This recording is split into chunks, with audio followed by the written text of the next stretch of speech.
Estonia said on Friday that three Russian MiG-31 fighter jets had entered Estonian airspace without permission and stayed for a total of 12 minutes before they were forced to withdraw, in an episode that Western officials said was designed to test NATO's readiness and resolve.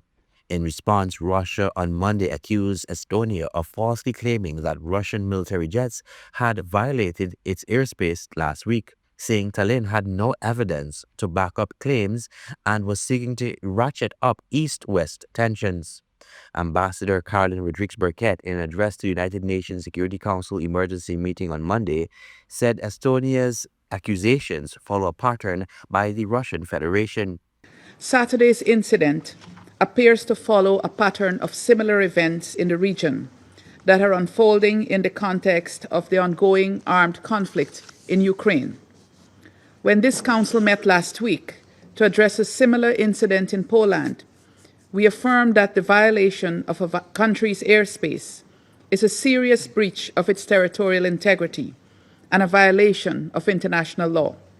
We also agreed on the need for de-escalation and for the states involved to establish the facts and act responsibly to avoid any further escalation of an already dangerous situation.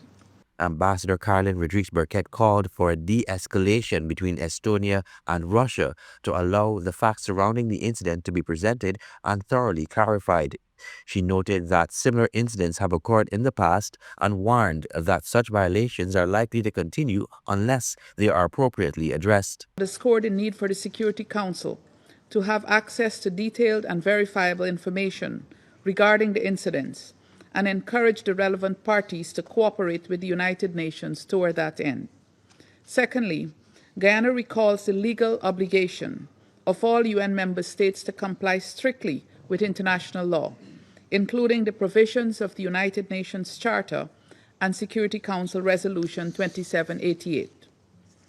The ambassador reminded that members of the Security Council have a collective responsibility to find ways and means to de-escalate and must use the tools provided by the Charter and relevant conventions for the peaceful settlement of any dispute between states. On Tuesday, NATO warned Russia that it would employ all necessary military and non-military tools to defend its members, as it condemned Moscow for violating Estonian airspace, part of what it described as a pattern of increasingly irresponsible behavior, according to Reuters.